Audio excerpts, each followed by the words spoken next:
Assalamu alaikum grade 7, this is your lecture number 2 and the topic is heating and cooling. First topic is transfer of heat. How heat transfer from one place to another. It transferred in three ways: conduction, convection, radiation. Heat किस तरह से travel करती है एक जगह से दूसरी जगह पे, उसकी आगे से फर्दर 3 टाइप्स हैं. Number 1, conduction. The movement of heat through a solid such as a metal is called conduction. अब मेटल के ज़रिए जो हीट ट्रैवल करती है एक जगह से दूसरी जगह में, उसको हम लोग क्या कहते हैं? कंडक्शन कहते हैं. Cooking utensils are made of metal so that heat from cooker can get to the food quickly. Metal से इसलिए बनाए जाते हैं हम लोगों के खाने पकाने वाले बर्तन, ताकि हीट चूल्हे से फूड तक आसानी से पहुंच जाए और खाना जो है वो जल्दी पक जाए. Glass, plastic and wood are poor conductors of heat and known as insulators. ये सारे क्या हैं? जो पुअर कंडक्टर होते हैं, हीट जिनके ज़रिए ट्रैवल नहीं करती, उसको हम लोग क्या कहते हैं? इंसुलेटर कहते हैं. और सबसे बेस्ट कंडक्टर हीट का जो है वो क्या है? कॉपर है. क्यों कॉपर जो है वो बेस्ट कंडक्टर है as compare to iron? Because iron की निस्बत इसके अंदर 10 टाइम्स बेटर इलेक्ट्रिसिटी मूव करती है, ठीक है, ट्रैवल करती है. और कॉपर जो है इसीलिए यूज़ की जाती है इलेक्ट्रिक वायर्स बनाने के लिए. आप लोगों ने देखा होगा कि हम लोगों के घरों में जितनी भी वायरिंग होती है इलेक्ट्रिसिटी के लिए, इवन जो बड़ी बड़ी तार हैं जो होती हैं पोल से जो घर तक इलेक्ट्रिसिटी लेके आ रही होती हैं, उन सब के अंदर जो वायर होती है वो क्या होती है? कॉपर वायर होती है, ठीक है. आयरन यूज़ नहीं किया जाता, कॉपर यूज़ किया जाता है, क्योंकि कॉपर जो है वो बेटर कंडक्टर है as compare to iron. Now this is the picture of conduction. जब भी हम किसी आयरन जो है रॉड को या कॉपर रॉड को हम लोग बर्नर के ऊपर रखें, किसी चूल्हे के ऊपर रखें या कैंडल पे, तो आहिस्ता आहिस्ता ये वाले पार्ट्स जो हैं वो जब हीट अप होंगे तो ये क्या करेंगे? हीट अप होने के बाद वाइब्रेट करना शुरू करेंगे. वाइब्रेशन की वजह से ये वाला पार्टिकल इसको अपनी हीट ट्रांसफ़र करेगा, खुद नहीं चला जाएगा, इसको हीट ट्रांसफ़र करेगा, ठीक है. आहिस्ता आहिस्ता ये वाले जब फुल गर्म हो जाएंगे, ये इसको हीट ट्रांसफ़र करेगा, ये इसको आगे फर्दर मूव करती जाएगी हीट. और आहिस्ता आहिस्ता एक टाइम ऐसा आएगा जितना ये गर्म है ये वाला पार्ट भी उतना ही गर्म हो जाएगा, ठीक है. तो इसी तरह जब हम लोग खाना बनाते हुए या चाय बनाते हुए उसमें छोटा स्पून रखते हैं, चम्मच रखते हैं, और उसको हम भूल जाएं, तो जब हम कुछ देर के बाद हमें याद आता है या हम लोग चाय देखते हैं चाय को, तो उस चम्मच को हम हाथ लगाते हैं तो हमारा हाथ जल जाता है. क्यों जल जाता है? क्योंकि कंडक्शन के ज़रिए हीट जो भी हम लोग को खाना बना रहे थे उसके अंदर से वो ट्रैवल करके चम्मच के एंड तक पहुंच जाती है, जिसकी वजह से हम लोगों का हाथ जो है वो जल जाता है. The second way by which heat travel is convection. अब हीट ट्रैवल किस तरह से कर रही है? इसमें कन्वेक्शन किसके थ्रू होती है? लिक्विड्स में होती है ये, और गैसेस में होती है, ठीक है. बेशक गैस और जो लिक्विड है वो पुअर कंडक्टर हैं हीट के, मगर उसके बावजूद ये हीट को एक जगह से दूसरी जगह लेके जाती हैं, ठीक है. जब हम लोग इलेक्ट्रिक केटल के अंदर पानी बॉईल करते हैं तो आप लोगों ने देखा होगा कि इलेक्ट्रिक केटल के अंदर उन्होंने नीचे एक स्टील टाइप, आयरन टाइप जो है वो उन्होंने बेस बनाई होती है. अब वो क्या करते हैं? वो सिर्फ पानी को टच, उसको जो पानी जितना पानी उसको टच हो रहा है उस स्टील को या जिस भी मेटल से उसको बनाया हुआ है, उस मेटल को जितना जितना पानी टच करेगा सिर्फ वो गर्म होगा. वो गर्म होने के बाद पानी क्या करेगा? वो आहिस्ता आहिस्ता पानी मूव करना शुरू कर देगा ऊपर की तरफ, ठीक है. वो पानी ऊपर मूव करेगा, और क्या होगा? ऊपर मूव करने के बाद जब वो गर्म पानी ऊपर मूव किया, और गर्म पानी जो होता है वो लाइट होता है वेट में, इसलिए वो ऊपर मूव कर जाता है. और ठंडा पानी वेट में ज़्यादा होता है, ठंडा पानी ऊपर से नीचे मूव करेगा. और क्या होगा? ऐसे आहिस्ता आहिस्ता पानी कॉन्टीन्यूसली ऊपर नीचे मूव करता रहेगा, और एक ऐसा टाइम आएगा कि सारा का सारा पानी एक जैसा गर्म हो जाएगा और केटल जो है वो स्टॉप हो जाती है ऑटोमेटिकली, और हम लोगों को पता लग जाता है कि पानी गर्म हो गया है, ठीक है.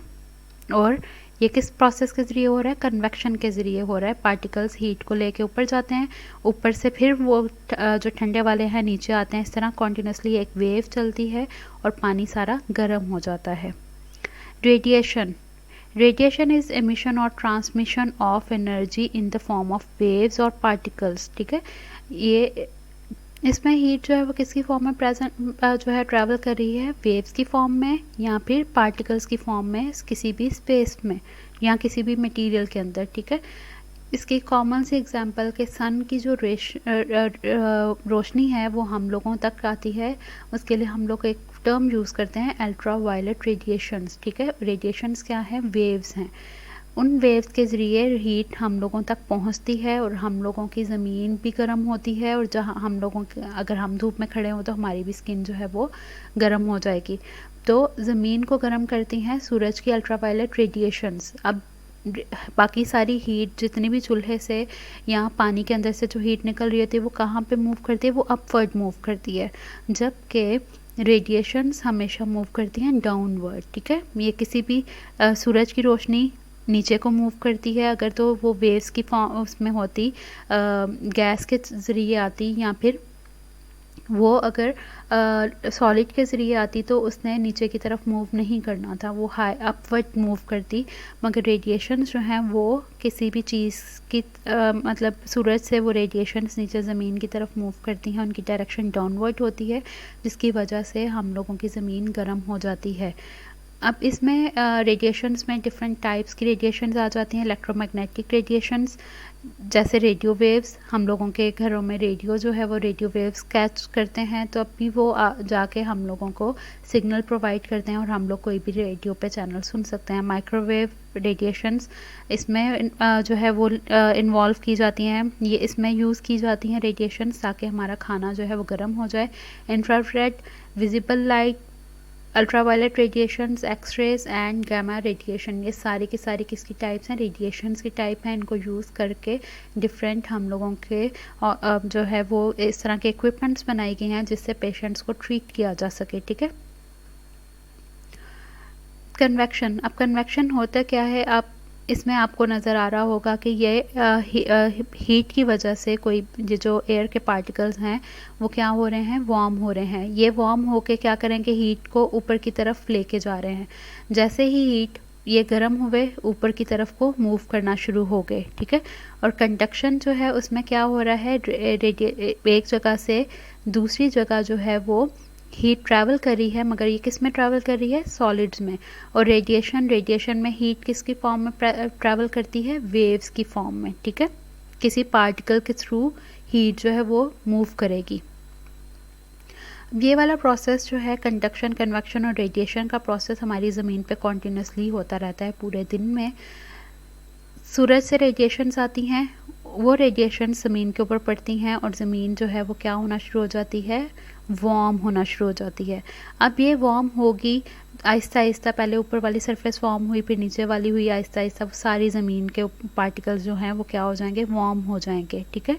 अब इसने क्या करना है, ये हीट को मूव करेगी, यहाँ से इसके ऊपर ऊपर जितनी हवा होगी वो सारी की सारी क्या होनी शुरू हो जाएगी, वार्म, ठीक है। ज़मीन के पास जितनी भी हवा थी वो जैसे ही वार्म हुई तो वो उसका वेट कम हो गया। बताया ना मैंने आपको पहले भी कि जो वार्म वाटर होता है वो लेस डेंस होता है, इसी तरह वार्म एयर भी लेस डेंस होती है, हल्की होती है। ये क्या करेगी, ये ऊपर मूव कर जाएगी और इसके ये ऊपर मूव करेगी तो इसकी जगह लेने के लिए ठंडी हवा जो है वो क्या होगी, ऊपर से नीचे मूव करेगी, फ़ौरन से इसकी जगह लेने के लिए ठंडी हवा आएगी। तो इसीलिए जब सख्त गर्मियों वाले दिन आते हैं तो शाम के टाइम अक्सर हवा चलना शुरू हो जाती है, ठंडी हवा चलना शुरू हो जाती है। क्यों चलती है कि सारे दिन की हीट ज़मीन ने एब्जॉर्ब की, उसने हवा को गर्म किया और गर्म हवा जो है ठंडी वो हल्की होके ऊपर मूव करेगी और इसकी जगह लेने के लिए ठंडी हवा आ जाएगी और हवा जो है वो चलना शुरू हो जाती है, विंड ब्लो करना शुरू हो जाती है और हम कहते हैं कि मौसम अच्छा हो गया है। Good and bad ammeters and absorbers. अब एमीटर्स और एब्जॉर्बर्स होते क्या हैं, अब आप लोगों ने देखा होगा कि गर्मियों में जब हम लोग अपनी गाड़ी जो है, अगर जिनकी डार्क कलर की गाड़ी होती है, black colour specially black colour की गाड़ी जब धूप में खड़ी हो तो वो ज़्यादा गर्म हो जाती है as compare to white car. गाड़ी जिनकी वाइट कलर की होती है वो जो है देर से गर्म होती है, मगर ब्लैक वाली फ़ौरन गर्म हो जाती है। बिल्कुल इसी तरह जो एमिटर्स होते हैं वो जो एब्जॉर्ब करते हैं, एब्जॉर्बर्स, क्योंकि ब्लैक कलर बहुत अच्छा एब्जॉर्बर है, उसने जितनी जल्दी हीट एब्जॉर्ब ब्लैक कलर जितनी जल्दी हीट को एब्जॉर्ब करता है उतनी ही जल्दी वो हीट को एमिट भी कर देता है, हीट को निकाल भी देता है, ठीक है। A good emitter would also be a good absorber. Good emitter जिसमें से जल्दी हीट निकलती है वो जल्दी हीट एब्जॉर्ब भी कर लेते हैं, जबकि poor emitters would be a poor absorber, ठीक है। जो जिनके अंदर से हीट इतनी जल्दी बाहर नहीं निकलती मगर वो इतनी जल्दी हीट एब्जॉर्ब भी नहीं करते, ठीक है। गुड एमिटर्स एंड एब्जॉर्बर्स क्या हैं? डल ब्लैक सरफेसेस और रफ सरफेसेस। रफ सरफेसेस भी और डार्क ब्लैक कलर जो होते हैं वो जितनी जल्दी हीट को एब्जॉर्ब करते हैं, जैसे सूरज की रोशनी पड़नी शुरू होती है तो ब्लैक कलर जो डार्क सरफेस वाली जगह होती हैं जिनके ऊपर पेंट ब्लैक कलर का हुआ हो या फिर डार्क कलर की हो तो वो बहुत जल्दी हीट को एब्जॉर्ब करती हैं। जैसे ही सूरज गुरूब होता है तो वो बहुत जल्दी अपने अंदर से हीट को निकाल देते हैं, ठीक है। जबकि ऐसी सरफेसेस जिनका लाइट कलर होता है, ठीक है, वो बहुत मुश्किल से हीट को एब्जॉर्ब करती हैं, थोड़ी बहुत हीट एब्जॉर्ब करेंगी मगर जैसे ही सूरज गुरूब हुआ तो वो फ़ौरन से ठंडी नहीं हो जाएगी, वो थोड़ा टाइम लेके ठंडी होंगी, ठीक है। अगेन इसमें भी आपको यही मतलब नज़र आ रहा होगा पिक्चर्स में भी कि जो डार्क कलर की सरफेसेस हैं वो बहुत जल्दी रेडिएशंस को क्या करती हैं, एब्जॉर्ब भी करती हैं और बहुत जल्दी रेडिएशंस निकाल भी देती हैं। इसकी बहुत कॉमन सी एग्जांपल, अगर मैं ब्लैक कलर के कप के अंदर चाय रखूँगी तो चाय जो है वो अंदर बाहर से कप ब्लैक है तो चाय मेरी बहुत जल्दी ठंडी हो जाएगी as compare to white cup. White cup में मैं चाय रखूँगी तो मेरा कप जो है वो कप में से चाय इतनी जल्दी ठंडी नहीं होगी क्योंकि उसने जो चाय की हीट थी उसको इतनी जल्दी एमिट नहीं किया, वो बहुत आहिस्ता से एमिट करता है रेडिएशंस को, ठीक है, हीट को बहुत आहिस्ता से एमिट करेगा। जबकि इसी तरह ब्लैक कलर की गाड़ी जो है वो बहुत जल्दी गर्म हो जाएगी, ठीक है, धूप में खड़ी होगी। वाइट गाड़ी बहुत जल्दी गर्म नहीं होगी, ठीक है। Now this is your long question number 1. How water boiled in a electric kettle. Electric kettle में किस तरह से वाटर बॉयल होता है कि इलेक्ट्रिक केटल का नीचे जो उसका मेटल है उसके साथ जितना पानी उसके साथ टच होगा वो क्या हो जाएगा, गर्म। और वो गर्म होने के बाद क्या करेगा, वो अपवर्ड मूव करेगा और वो अपवर्ड मूव करेगा तो उसकी जगह लेने के लिए ठंडा पानी आ जाएगा। तो कॉन्टीन्यूसली एक वेव चलती है जिसको कन्वेक्शन वेव कहते हैं, कन्वेक्शन करंट कहते हैं और आहिस्ता आहिस्ता सारा का सारा पानी क्या हो जाएगा, गर्म हो जाएगा। Explain why flask can keep drinks cold as well as hot. Flask जो हैं, जो थर्मस हम लोग यूज़ करते हैं, वो गर्म चीज़ को गर्म और ठंडी चीज़ को ठंडा रखते हैं काफ़ी घंटों तक। फीचर्स क्या हैं इनके, उसके ऊपर स्टॉपर लगा होता है जो कन्वेक्शन और कंडक्शन के ज़रिए हीट लॉस को रोक देता है। उसके दरमियान में, उनके दरमियान में, वॉल के दरमियान में और फ्लास्क के दरमियान में जो स्पेस होती है उसको रिमूव कर दिया जाता है। और इसके जो फ्लास्क अंदर, जो फ्लास्क जिसके अंदर हम लोग लिक्विड डालते हैं कोई भी, उसको बाहर पेंट किया जाता है शाइनी सिल्वर कलर का, तो उससे भी क्या होता है, रेडिएशन के ज़रिए हीट लॉस जो है वो रुक जाता है, इसलिए हमारी चीज़ें जो हैं वो बहुत देर तक ठंडी, कुछ घंटों तक ठंडी और कुछ घंटों तक गर्म रहती हैं फ्लास्क के अंदर। Now do these question answers on your copy. Thank you.